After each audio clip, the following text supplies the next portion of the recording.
Good morning. So I am going to put up this really quick lesson for you guys. This is for my first block class that meets synchronously at 8 on Tuesday, Wednesday, and Friday.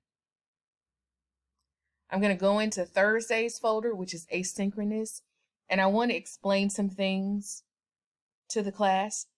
Several of you have come into the class. I'm not going to call any names, but when you show up for a synchronous class, we're supposed to have class. That means you're supposed to have a notebook ready, something to write with, and you're supposed to follow along with instruction. So what I noticed is last week, 2 students joined, and I am trying to talk to you. I'm trying to instruct you. I get no answers. I ask you to unmute your mic to speak with me. I get no answers. Synchronous class time is not just for you to show up and move away from your computer. It is actually for your benefit, for my benefit, so that I can assess you, so that I can make sure that you are learning. Synchronous class is not mandatory at this point, but please don't waste your time and waste my time. So let's look at the agenda for today.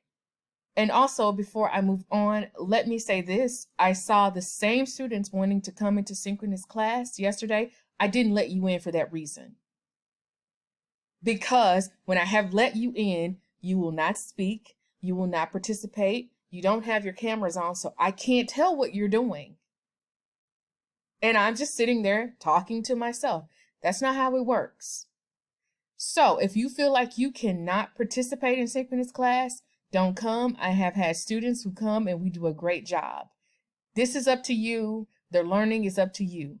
My advice to you, and I encourage you, I strongly encourage you to come to synchronous class and take it seriously, because that is a for sure way that when you are working on asynchronous days like today, which is Thursday, you're working alone, you understand what needs to be done. You have an understanding of how to complete the assignments, the tasks, the assessments, whatever it is that's out there for you guys to complete.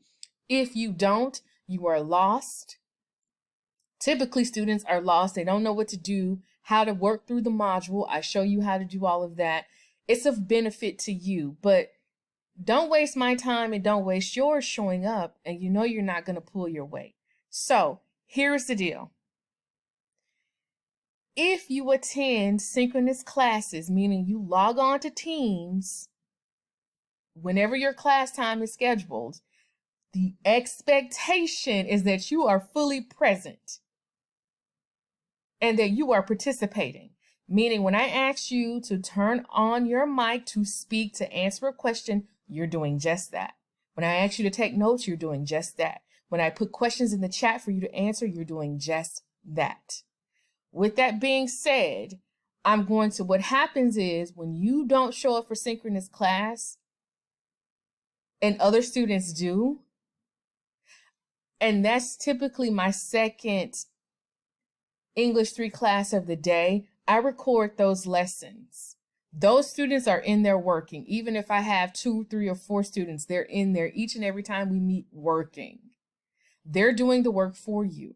I'm not sure if that's fair, but anyway, I have to go back, record them, and come back in here and upload. I don't even know if you're following along when I upload synchronous videos here. I wish that you are. I hope that you are. But that's just my teacherly rant for this morning. If you come into a synchronous class, please be mindful that the expectation is that you participate. Now, I'm going to go because Thursdays, asynchronous means you are, and let me explain what asynchronous means. You still need to log on to Schoology on the days we do not meet synchronously, because there is always something either for you to catch up on, there's homework, there's reading assignments. You have to be engaged in that if you want to pass. That's not an option. All right. I just now published these assignments. So the first thing you're going to do is you're going to go into the module of evaluating a speech.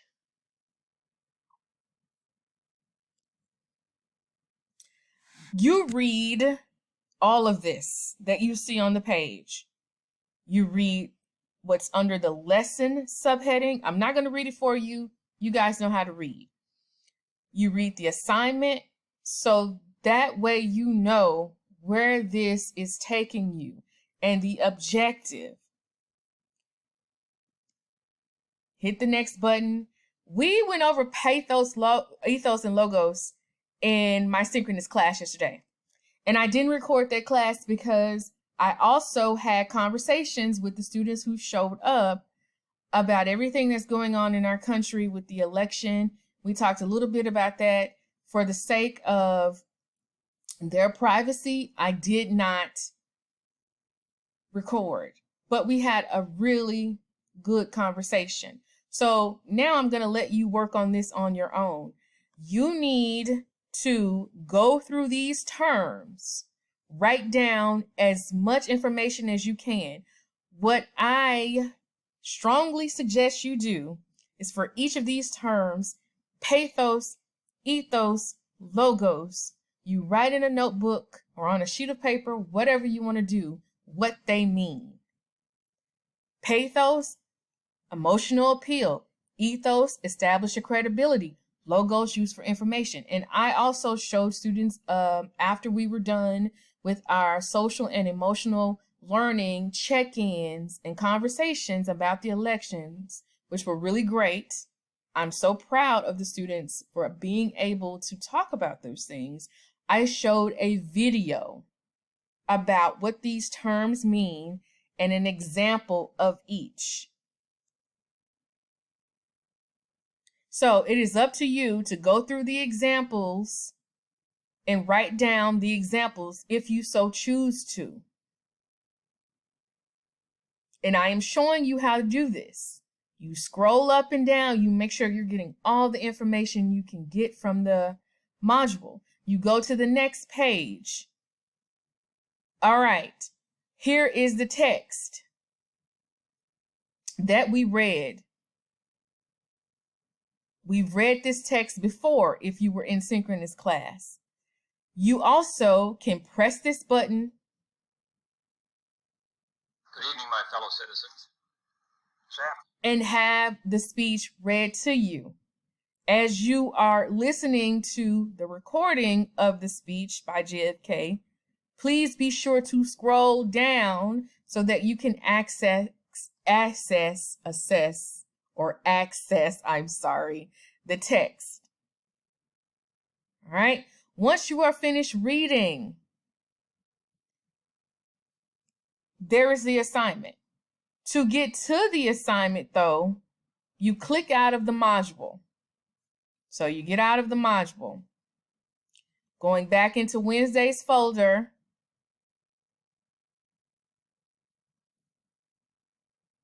All right. You're going to download this by hitting this button here. When you download it, it brings up a window where you can save it to your documents and you save it. So what you're going to do, you're going to need the speech pulled up. And in this worksheet, it gives you the first example. We are confronted primarily with a moral issue. Over here, this is taken directly from the text, the speech, the JFK speech. You know how to get to it. It's in the module. You basically cite the evidence. All right, so you take lines from the speech and you write an X or place an X or type an X in your case in the box of whichever rhetorical vice it is. Logos, ethos, pathos, here it is, ethos, and you explain the impact on the audience. Why would this be an ethos? Why is this ethos? Why is this this particular device? And you offer an explanation, and you find 5 more examples, you save them, and you submit them. So that is all that I want to say. Please feel free to send a message to me on Schoology or email me at MNPS, whatever you want to do. If you are having issues with the assignment and you need my help, please feel free to do that.